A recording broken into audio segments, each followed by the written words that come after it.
day one of a 2-week work marathon before the Christmas holidays. My first task is a reduction of an ash, the central stem of which is in poor condition and full of deadwood, so I anchor in the back stem that for now is unaffected and healthy. The sprocket of the panther carving bar I had for the echo broke very quickly, so instead of replacing it I've bought a Sugihara instead. Hopefully it will prove to be more robust. Also, my harness is worn out. Unfortunately, Petzl have changed the design, and their brilliantly designed adjustable bridge can't be fitted to the new version.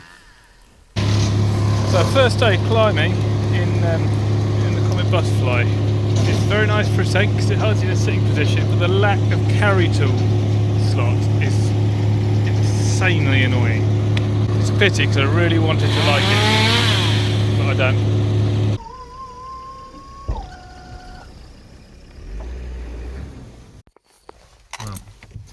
We made it, we're on time.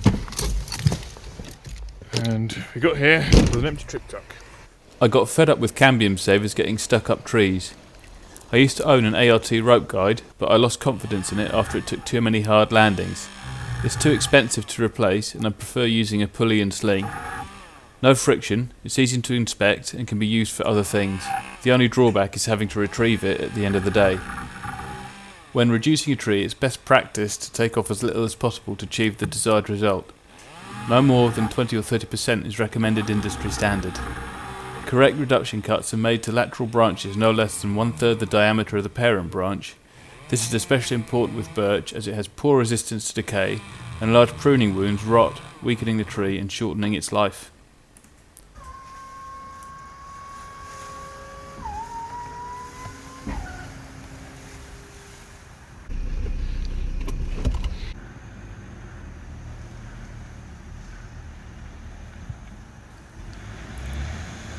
Sometimes the job can look daunting, staring up into the crown of this mighty oak, wondering how to do the job in a day.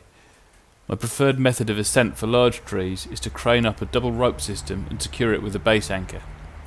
Ascenders and a pulley make a long ascent easy.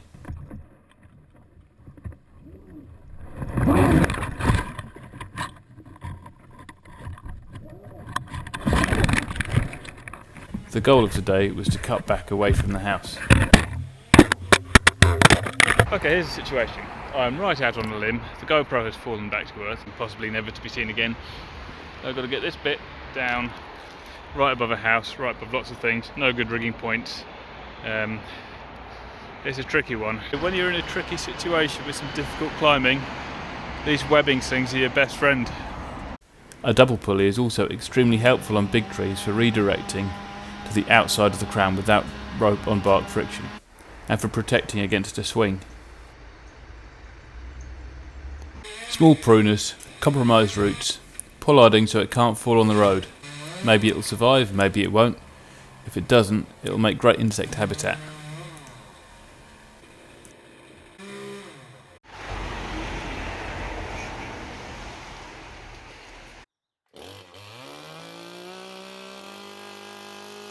This garden is surrounded by tall conifers. The brief is to reduce by 12 feet, maintaining the natural shape. The work is on all boundaries of the garden, so this is the first stage of a project that will continue into the new year.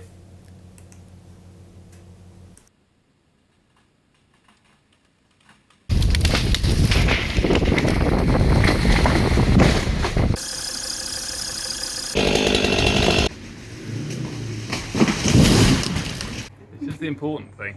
This is what we work for. Nice tree, isn't it? Yeah, it's nice. This job is a reduction of an oak accessed by base anchored double rope technique, using a throw line to get the ropes up. When reducing a tree, be sure to cut to decent sized laterals, minimum 1/3 the size of the parent branch. It's not always practical, but always to be aimed for, as it minimises epicormic regrowth and makes sure the lateral that has become the new leader can support the branch.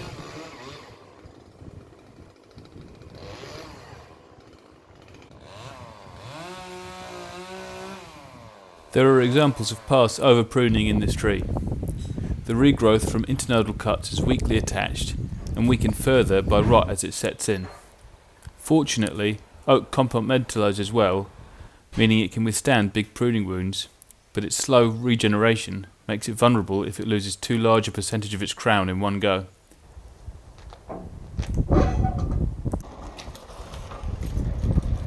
garden was mucho treed, and now it's not. It's mucho stump.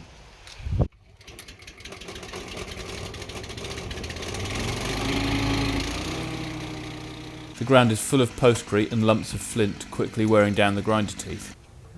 We have new teeth on the way, but for now, switching the teeth around will have to do. More machines, more maintenance.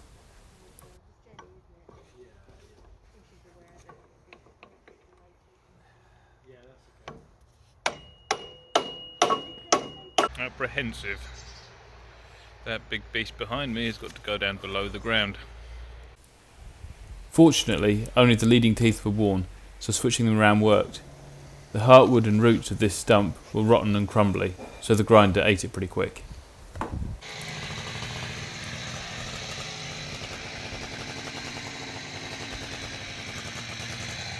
The stump grinding's actually going pretty well. We've made decent progress, completed one side, ready to start on the other side. We've got still 3 hours left to work today. Christian, Hafter and James have shifted a hell of a lot of logs. James is off at the moment doing a tip run to commercial tip site where they'll go for biomass. So yeah, so far so good. An event caused 3-hour traffic jams. Christian and me shifted the last of the logs and waited by the fire for the truck to arrive before we could load up. We were waiting until 7:30.